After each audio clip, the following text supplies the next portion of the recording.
에요. 저는 지금 제 소중한 혈육을 만나러 일본에 왔어요. 예쁜 아늑한 숙소를 잡았는데 일기예보를 체크를 못했어요? 비가 엄청나게 오고 있죠? 이것도 모르고 여기 뭐 액티비티, 등산 투어 뭐 이런 걸 다 신청해놨거든요.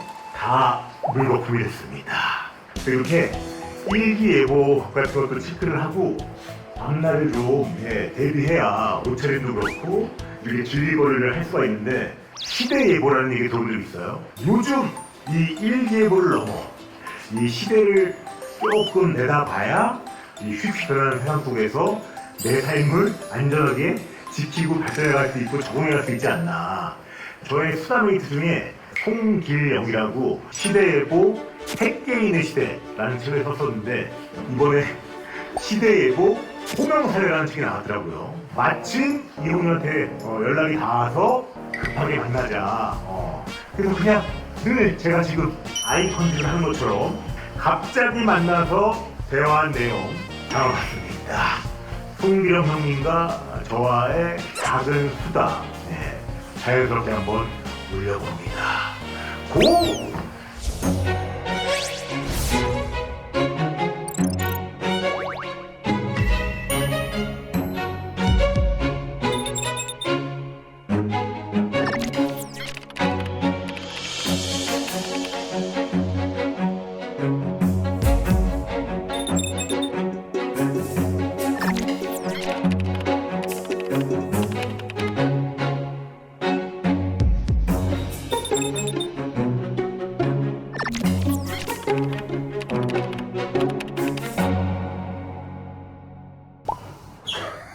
대단하다 진짜. 아니 근데 이게 너무 신기한 게 근데 이것도 어떻게 보면 저한테는 수익이 생기는 거잖아요. 핵게임이죠. 네. 네. 심창맨 채널 나가서 놀렸던 거였는데 네. 워낙 많은 분들이 보시잖아요. 네. 근데 심창맨님이 카메라 세팅, 마이크 세팅을 혼자 하시더라고요. 그래가지고 아니 많이 함께 일하시는 분 많으신데 혼자 하세요 그랬더니 네. 익숙해서요 그러시더라고요. 좀 깜짝 놀랐어요. 그래서 봤더니 트위치 하실 때부터 혼자 하셨던 거예요 그거를. 출발도 혼자였고 지금까지도 혼자 할 수 있게 된 거죠. 그래서 저는 엄청 놀랐습니다. 감사합니다. 감사합니다. 형님이랑 저랑은 이제 10년 전에 변호사 형님이 이제 돈을 엄청 모으셔서 그런 모임을 후원해 주셔가지고 그때 이제 처음 뵌 거예요. 형님이 처음 소개할 때 저는 뭐 마음을 파는 이렇게 소개하면 생경할 때야. 지금은 그게 이제 그냥 네네. 너무 자연스러운 경험이잖아요. 오래 웃기면 된다. 10년 전이니까. 10년 전에. 네. 모임이 끝나고도 또 얘기를 하고 나 혼자만 이걸 얘기하는 건 진짜 너무 이건 아깝다. 이건 그래서 이건 공동제여야 한다. 형님이 예전 책 쓸 때 핵게임 개인들의 그 세상이 경쟁력까지 생길 거라는 그렇죠. 이런 뉘앙스에 우리가 얘기를 했었는데 지난주에 제가 미국 스케줄을 갔는데 처음에 이제 비행기에서 내리면 그 벨트에서 네. 짐들을 다 이제 픽업을 하잖아요.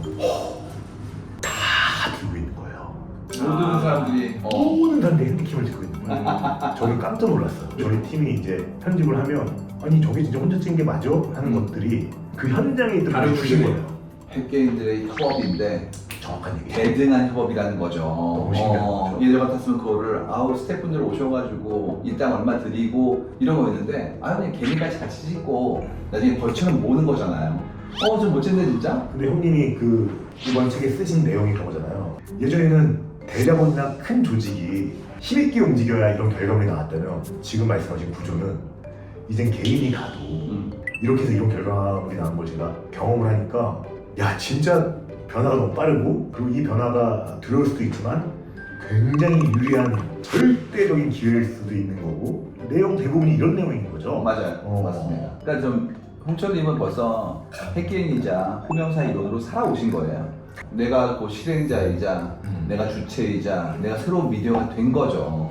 결국 실행력이 있어야 되는 거예요. 지난번에 제가 심창맨님 채널 가서 본 것처럼 본인이 오롯이 다 해야 이게 플랜 A가 되는 거지.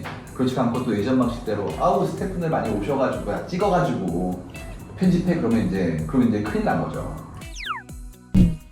혼자 오롯이 고독한 그런 화가처럼 뭘 만들어 온다는 게 기존의 대규모의 기획과 거기에 따르는 편집까지 포함되어 있던 방송이랑 호흡이 완전히 다르잖아요.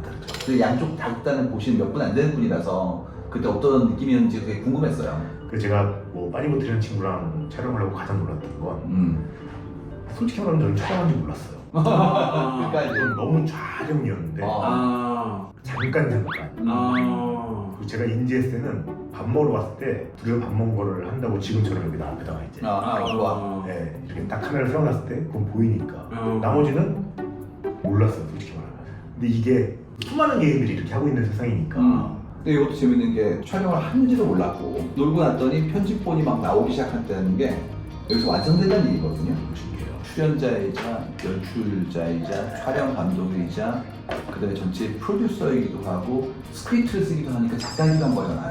근데 지금 우리가 가장 주목하는 거는 혼자 하는 사람이 다 잘하면 각자 한 걸 가지고 모여서 뭔가 더 큰 걸 만들 거잖아요. 근데 그 부분이 제가 지금 주목하고 있는 그 부분이거든요. 그래서 빠니버틀과 노홍철님과 함께 만났는데 이 두 분이 만났을 때 케미는 좀 다른 거니까 더 많은 분들이 보신단 말이에요. 그럼 그 서사는 새로운 서사인데 거기에 어떤 형태의 어떤 마케팅이나 브랜딩이나 이게 어울리는 건지 우리한테는 새로운 발견이자 새로운 기쁨이죠.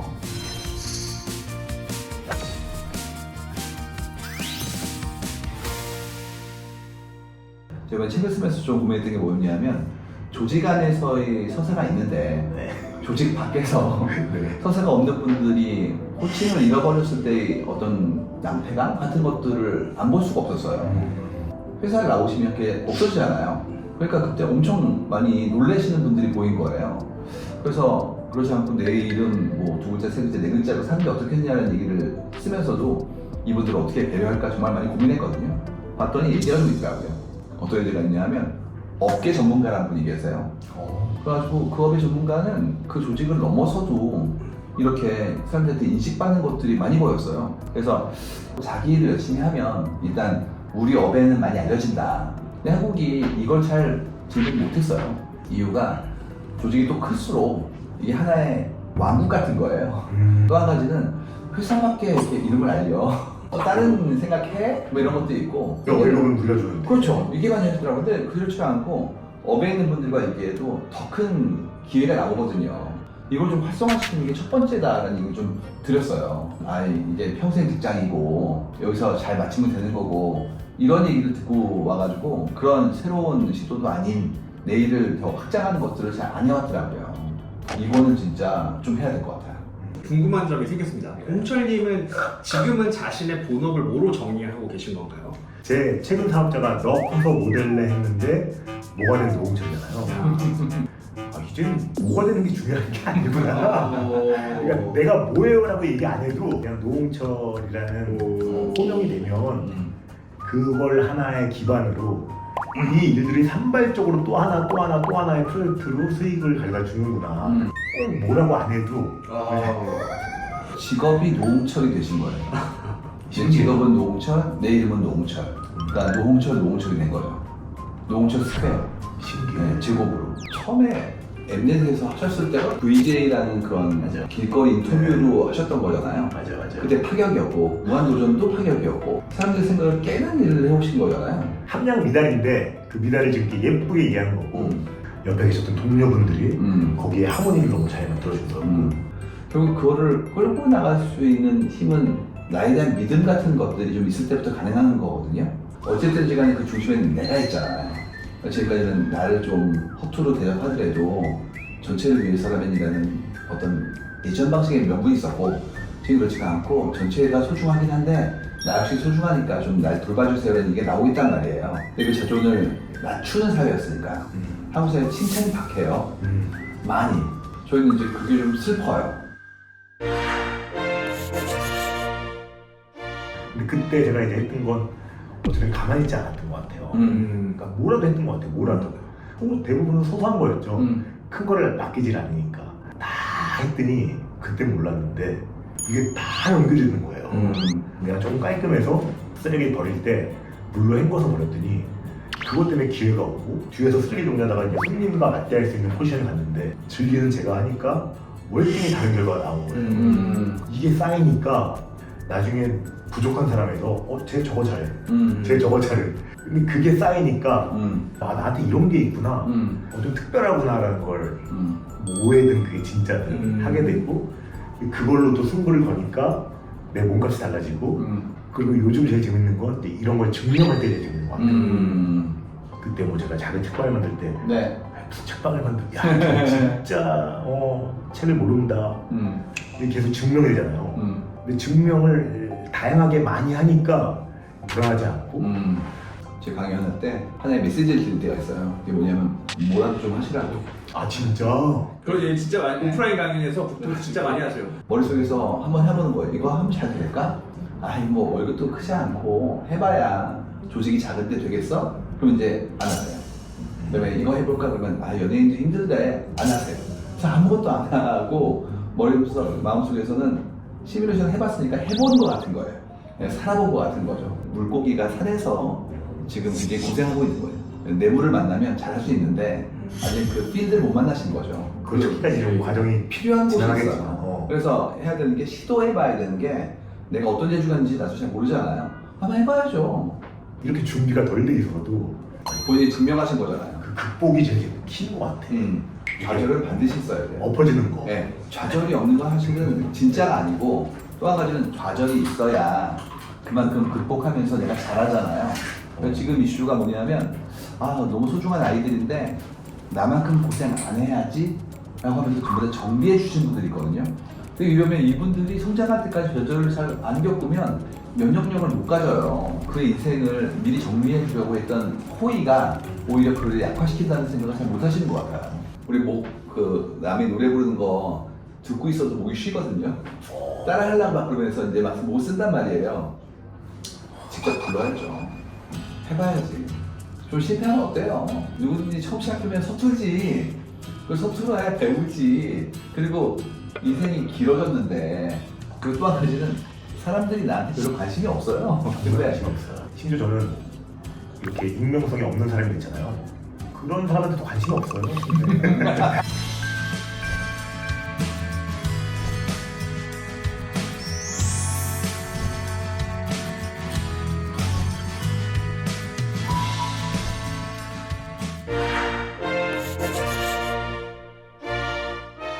제가 제일 슬펐던 게 어떤 거였냐면 경제적 자유를 원하는 이유가 자기가 원하는 걸 하고 싶어서가 아니라 안 하고 싶어서라는 얘기들이 많이 나왔단 말이에요. 하고 싶지 않은 걸 안 하고 싶어. 하고 싶지 않은 거 안 하고 싶어서. 그러니까 직장 생활이 너무나 스트레스를 받고 그 일이 힘들기 때문에 보람이 없다는 거예요. 그러니까 빨리 부를 이뤄서 이걸 그만두겠다는 생각하시는 분들이 데이터에 많이 보였어요. 너무 슬펐어요 그 얘기는. 그러니까 이분들은 탈진한 거예요. 좋아하는 걸 찾으라고 얘기를 참여 명제니까 얘기를 하면 전 제가 뭘 좋아하는지 모르겠어요가 바로 나와요. 똑같아요. 회사에 가도 학교에 가도 어디 센터에 가도 연령대가 다른데 똑같이 답을 하는 게 좀 신기하더라고요. 이제 우리 사회에 조급함이 이걸 만든 것 같은데 어디로 뛸지는 생각을 안 하고 열심히 뛰는 걸 가르친 것 같아요. 정하고 뛰어야 되는데 일단 뛰어. 그다음에 나중에 생각해. 이러다 보니까 나이가 들수록 더 후회가 들고 제일 무서운 얘기는 뭐였냐면 너무 멀리 왔기 때문에 돌아갈 수가 없다는 거예요. 내가 쌓은 게 있는데 그 쌓은 걸 버리긴 아깝고 근데 막상 또 그건 하기 싫대. 그래서 하긴 싫은데 버릴 수는 없고 막 이런 얘기 엄청 하시거든요. 나 너무 안타까워 죽겠어요. 그때마다 이제 노홍철 뭐라고 하고 싶은 거 하지 않냐. 재주가 다 다르잖아요. 근데 정해져 있는 몇 가지를 가지고 이렇게 시험 보면서 얘가 부족하다고 얘기하는 게 너무 싫었어요. 얘는 다른 건 정말 잘하는데 그냥 몇 개 과목 잘 못하는 것 때문에 낙인 찍고 열패감 심어주는 게 너무나 정말 누구나 결핍이 있는 게 모든 사람이 모든 직업을 할 게 아닌데 뭘 그렇게 전과목을 시키냐. 저는 이쪽 생각이 좀 깊었어요. 이제는 진짜 묵묵하게 본인의 그 개인의 기호를 실천하신 분들 너무 멋있는 것 같아요. 맞아요. 저는 이제 책에서 그걸 호라고 했는데 좋고 싫고가 있으니까 그걸 기반으로 내가 뭔가 좋아하는 게 있으면 깊게 들어가서 조예가 생기면 그걸 똑같이 좋아하는 사람들한테는 이분이 영웅인 거예요. 근데 우리는 내가 뭘 좋아하는지를 못 찾았기 때문에 그거를 다른 사람의 인정을 계속 내가 갈구하고 있는 것 같아요. 저는 아직도 과정이에요. 그러니까 왜 그러냐면 전 이걸 제일 좋아하는 줄 알았는데 시간이 지나면 이걸 더 좋아하고 이게 탐색이 에너지가 들고 그만큼의 여유가 좀 있어야 된다고 생각하실 거예요 아마.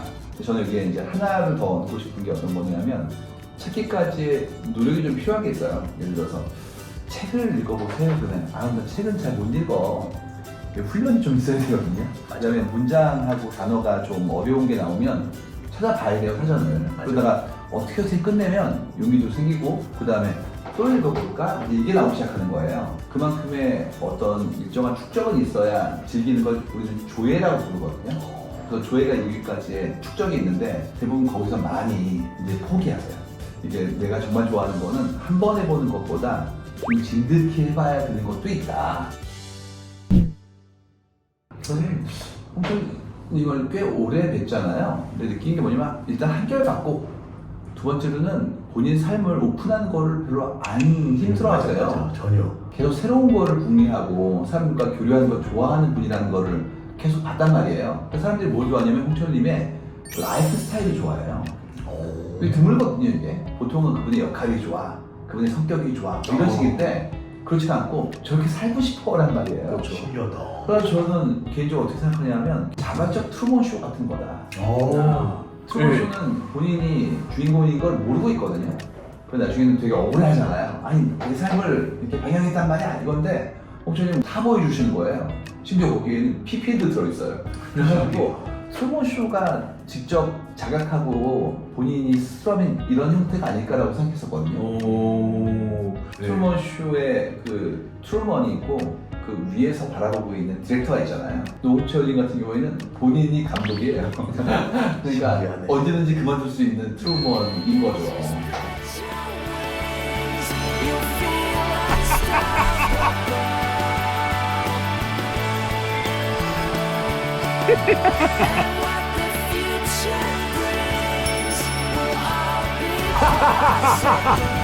계속 이렇게 살래.